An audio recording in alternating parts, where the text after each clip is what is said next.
Welcome to the UPSC club. अब हम लोग एंशियंट हिस्ट्री की सीरीज स्टार्ट करेंगे, जिसका ये पहला वीडियो होने वाला है। यहाँ आपकी एंशियंट हिस्ट्री कंप्लीट मैं कवर करवाऊंगी। इसमें आपके छोटे छोटे लेक्चर्स आएंगे, तो आप उससे कंप्लीटली किसी भी एग्जाम के लिए बेसिक एंशियंट हिस्ट्री कवर कर सकते हैं। और एडवांस में अगर आपको जाना है तो फिर आप कमेंट करके बताना, मैं और थोड़ा डिटेल में हर टॉपिक को एक्सप्लेन कर दूँ। ठीक है, बट यहाँ से मोस्ट ओवर आपका एंशियंट हिस्ट्री कवर हो जाएगा। नाउ अब हम शुरू करते हैं एंशियंट हिस्ट्री। सबसे पहले ना हमें टाइमलाइन क्लियर होना बहुत ज़रूरी है किसी भी हिस्ट्री के टॉपिक को पढ़ने के लिए।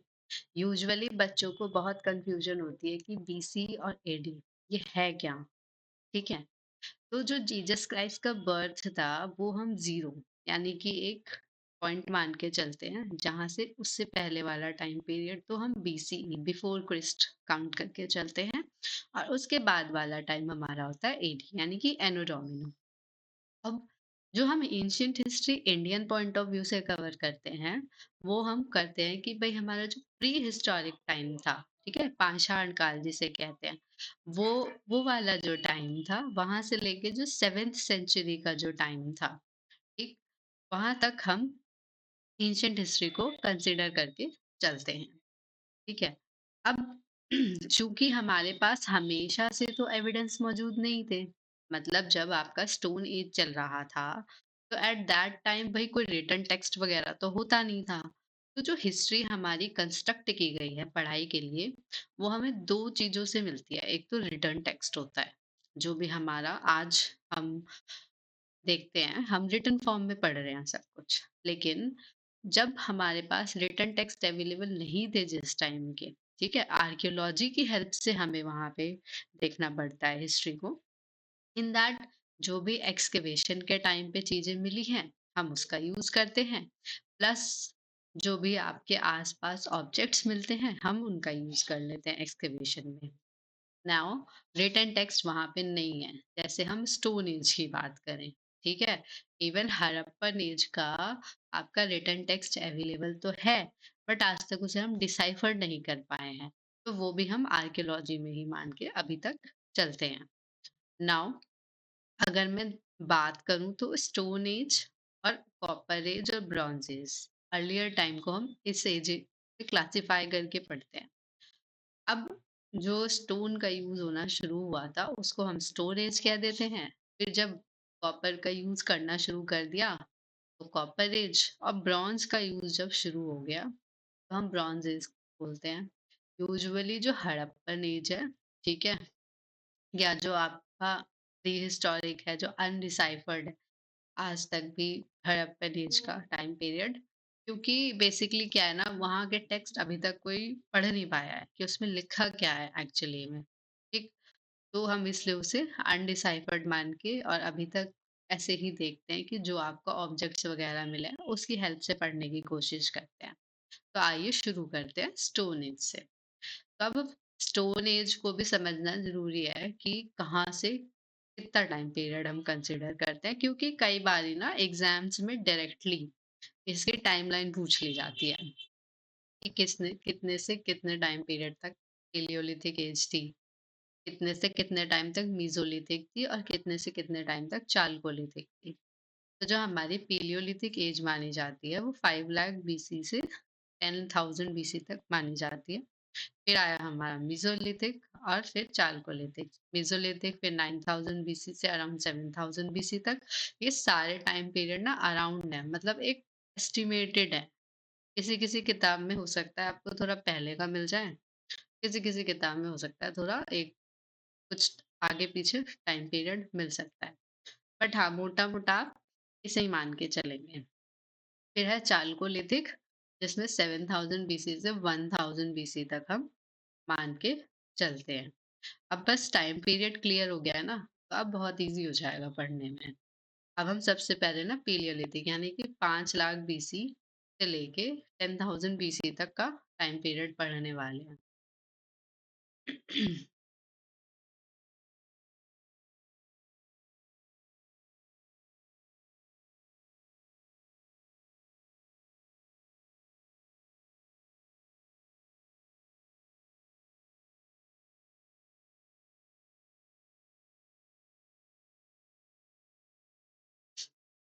बस 1 मिनट मैं ये थोड़ा टर्न कर लूँ पढ़ाने के लिए, फिर मैं आपको आगे का समझाती हूँ। तो हम पैलियोलिथिक टाइम पे आ गए हैं। वर्ड समझना ज़रूरी है। पैलियो का मतलब होता है ओल्ड और लिथिक माने स्टोन। कहीं भी आपको वर्ड लिथ दिख जाए तो उसका मतलब है स्टोन, ठीक है? माइंडेड यूपीपीसीएस वगैरह में, यूकेपीसीएस वगैरह में डायरेक्ट क्वेश्चन यहाँ से आ जाते हैं। टाइम पीरियड पूछ लेते हैं, जो साइट्स हैं उनके नाम पूछ लेते हैं, ठीक है? मैं कुछ टाइम पे एक मैपिंग की सीरीज़ स्टार्ट करूँगी, जहाँ मैं आपको हिस्ट्री और ज्योग्राफी के मैप्स ही करवाऊँगी सिर्फ़। आप उन जगहों का ना मैप में भी देख सकते हैं तब। अभी पैलियोलिथिक एज में ना हमने इसे भी 3 पार्ट्स में कैटेगराइज़ कर लिया है, lower, middle and upper. Lower में हम बहुत ही अर्ली टाइम पीरियड को पढ़ते हैं, जो कि है आपका 5 लाख बीसी से लेके 50,000 बीसी तक। अब यहाँ पे जो भी हमें साइट्स मिली है ना, वो एक तो पंजाब के अंदर है। मेनली आपको ना नॉर्थ में ज़्यादा मिलेंगी और साउथ में भी हैं थोड़ी बहुत। एक सोअन वैली जो है आपकी, वो आपको पंजाब में मिल जाएगी, सोहन नाम से जगह। यूपी में आपकी बेलन वैली है, कई बार क्वेश्चन आ चुका है इससे, मैं बता दूँ।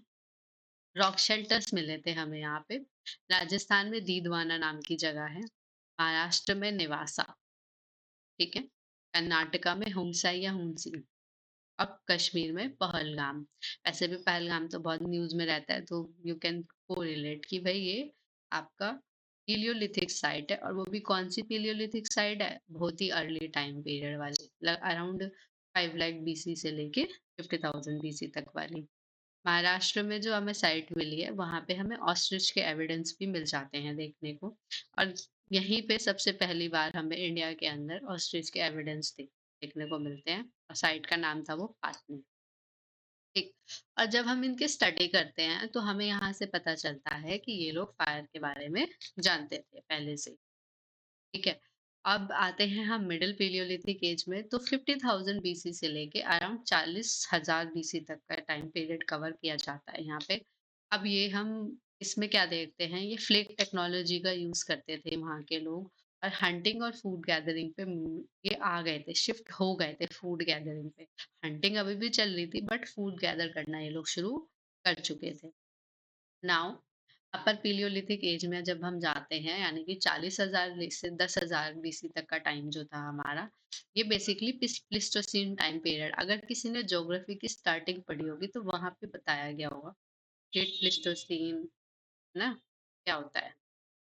तो उस टाइम पीरियड के साथ ये कोइंसाइड करता है, तो डायरेक्टली क्वेश्चन आ सकता है कि पैलियोलिथिक एज में कौन सा टाइम पीरियड डायरेक्टली पैलियो स्टीन आपके जो एरा है उसके साथ आपका जाता है।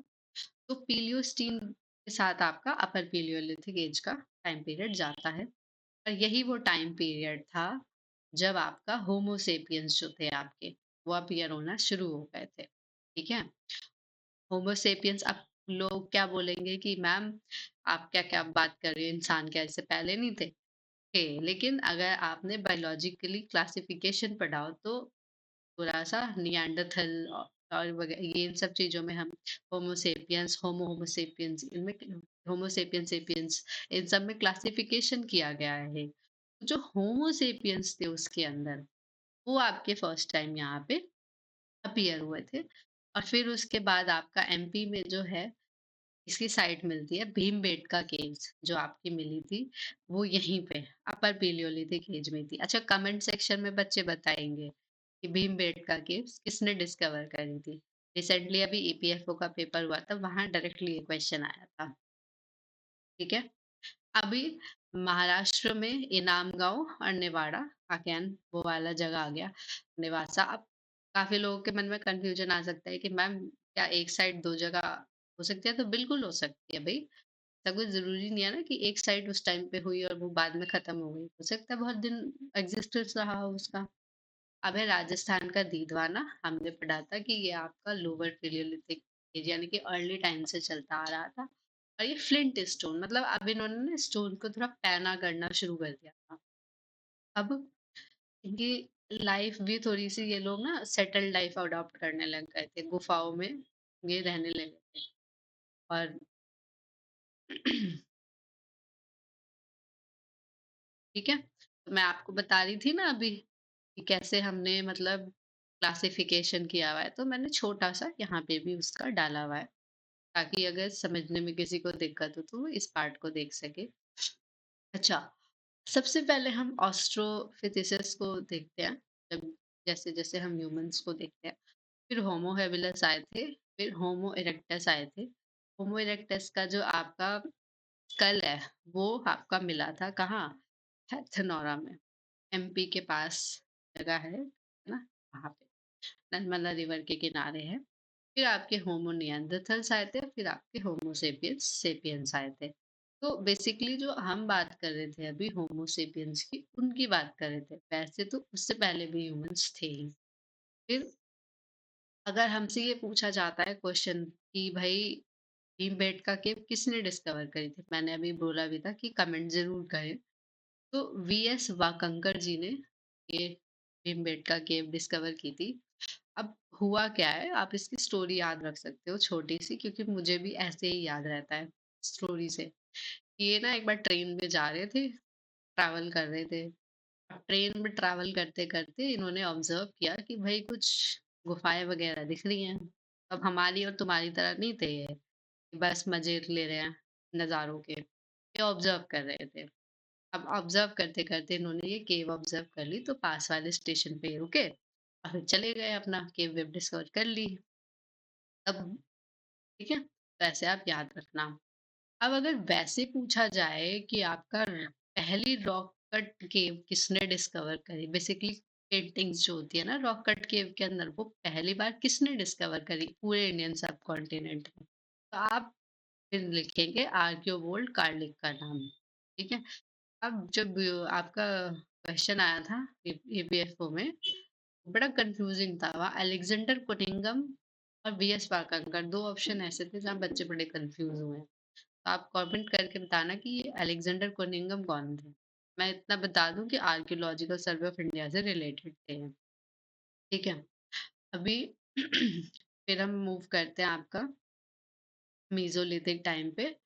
तो मेसोलिथिक में हम 9000 से लेके 4000 बीसी तक का टाइम देखते हैं, और इसे हम ना ट्रांजिशनल फेज भी बोलते हैं, क्योंकि यहाँ से देखा जाए तो ह्यूमंस ने अपना एक सेटल्ड लाइफ स्टाइल अडॉप्ट करना स्टार्ट कर दिया था। अर्लियर क्या हो रहा था कि वो लोग रोम करते रहते थे, कभी इधर कभी उधर, लेकिन अब थोड़ा सा स्टार्ट हो गया था सेटल डाउन होना, और क्लाइमेटिक पैटर्न में भी चेंज आया था। अब वार्म क्लाइमेट होना शुरू हो गया था, तो इसलिए फ्लोरा और फौना दोनों में थोड़ा-सा हमें इंक्रीज़ देखने को मिलता है। और फिर उसके बाद अगर हम देखें, तो ज्योग्राफिकल डिस्ट्रीब्यूशन के अनुसार आपका आपकी गुजरात के अंदर मेहसाना, ठीक है? रंगगंज जो है आपकी साइड देखने को मिलती है। एमपी में भीमबेटका, आदमगढ़। यूपी में आपकी चौपानी मांड, जिसको हम बेलन वैली के नाम से भी जानते हैं, और राजस्थान में बागौर।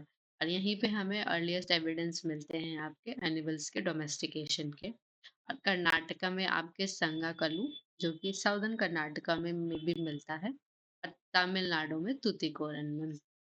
और यहाँ पे ना स्टोन जो होते हैं और छोटा हो गया था स्टोन का साइज। पहले वो बड़े स्टोन्स का यूज कर रहे थे, अब स्टोन को उन्होंने और छोटा कर लिया था अपने लिए। ठीक है?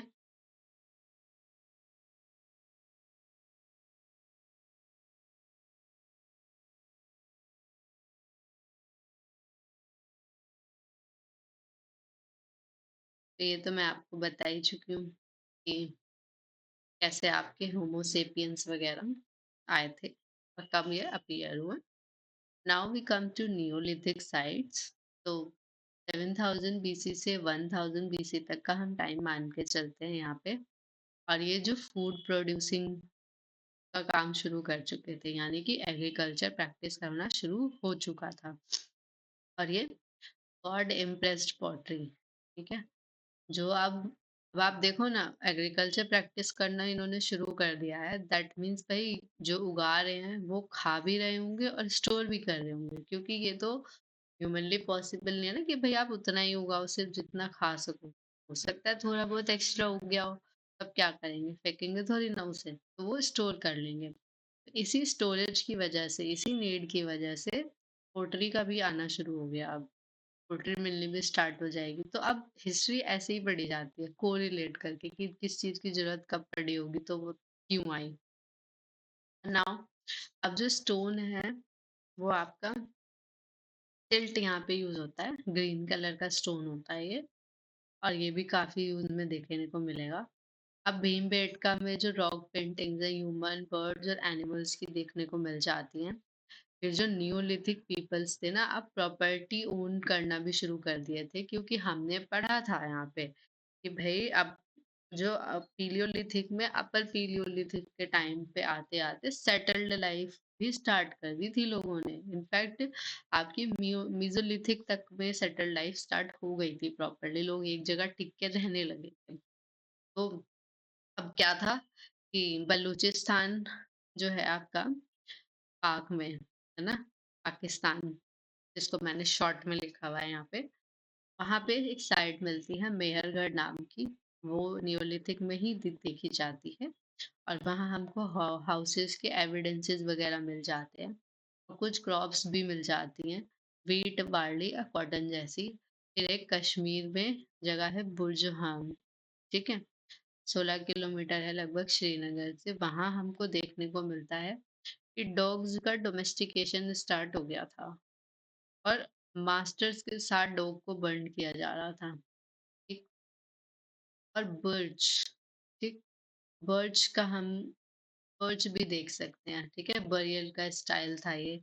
बेसिकली क्या था, बर्च आपका, है ना, जो आपके मास्टर्स के साथ अब हम बर्न कर, सॉरी, बरी कर रहे थे आपके, उनके बारे में था। और फिर उसके बाद आपका अब हम ये भी देखने लग गए थे। अच्छा, बुर्जोहाम जो ये साइट है ना, ये पूरी आपकी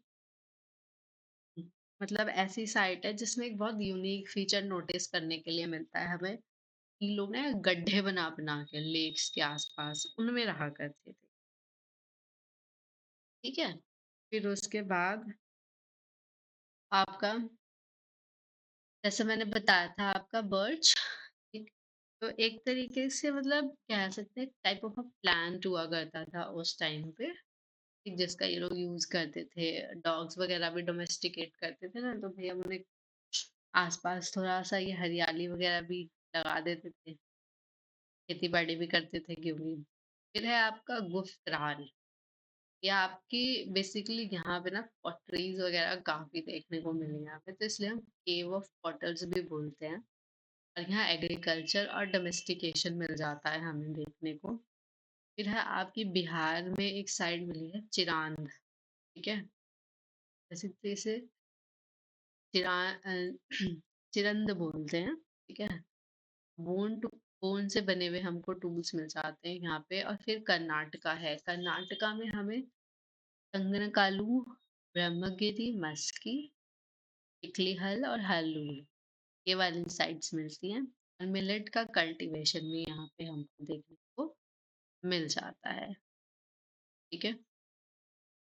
तो इसी के साथ हमारा जो भी अर्ली हिस्ट्री है, बिल्कुल एंशियंट टाइम की, वो खत्म होती है। अर्ली हिस्ट्री में ही अब हम इंडस वैली सिविलाइजेशन को स्टडी करेंगे, जो कि आपका ब्रॉन्ज एज में फॉल करता है, ठीक है। तो 2600 बीसी से लेके 1700 बीसी तक ये हमारा टाइम पीरियड मिला। और जॉन मार्शल एसोसिएट किए जाते हैं इसकी डिस्कवरी से। बेसिकली वो थे आपके आर्कियोलॉजिकल सर्वे ऑफ इंडिया, तो इसलिए उनका नाम आता है। वैसे हम पर्टिकुलर साइट के साथ भी सबके नाम पढ़ेंगे कि किसने क्या डिस्कवर किया। फिर एएसआई के फर्स्ट चेयरमैन थे अलेक्जेंडर कुनिंगम। मैंने आपको अभी कमेंट सेक्शन में बताने के लिए कहा था, तो ये उसी का आंसर है। हमारे आर्कियोलॉजिकल सर्वे ऑफ इंडिया जो आज भी काम कर रहा है, उसके फर्स्ट चेयरमैन थे ये। इसीलिए हम इन्हें a father of Indian archaeology के नाम से भी जानते हैं, ठीक। तो जो अब हम पढ़ेंगे ना यहाँ इंडस वैली सिविलाइजेशन में, वो हम मोटा तौर पे साइट्स पढ़ेंगे सारी जो इम्पोर्टेंट है, जो हमें एग्जाम में पूछी जाती है। और साइट्स के बाद हम थोड़ा बहुत इनकी कैरेक्टरिस्टिक्स भी पढ़ेंगे, लाइफ़स्टाइल कैसे जीते थे, ठीक है? और कुछ इम्पोर्टेंट डिस्कवरीज़ जो हुई हैं यहाँ पे, ठीक? वो भी देखेंगे नेक्स्ट लेक्चर में, ठीक है? तो तब तक के लिए आप इस लेक्चर को पढ़ के रिवाइज़ करके याद कर लेना और कंटिन्यू करना इस सीरीज़ को, क्योंकि आगे और भी इस सीरीज़ में लेक्चर आएँगे जिसमें मैं पूरी एंशिएंट हिस्ट्री कवर करवाऊँगी। एंशिएंट हिस्ट्री के बाद मैं एक आर्ट एंड कल्चर की सीरीज़ लाऊँगी, जो आप जब इसके साथ पढ़ोगे ना उसको, तो आपको उससे ज़्यादा बेनिफिट होगा और काफ़ी क्वेश्चंस वहाँ से निकल जाते हैं एग्ज़ाम्स के अंदर, ठीक है? तब के लिए बाय बाय।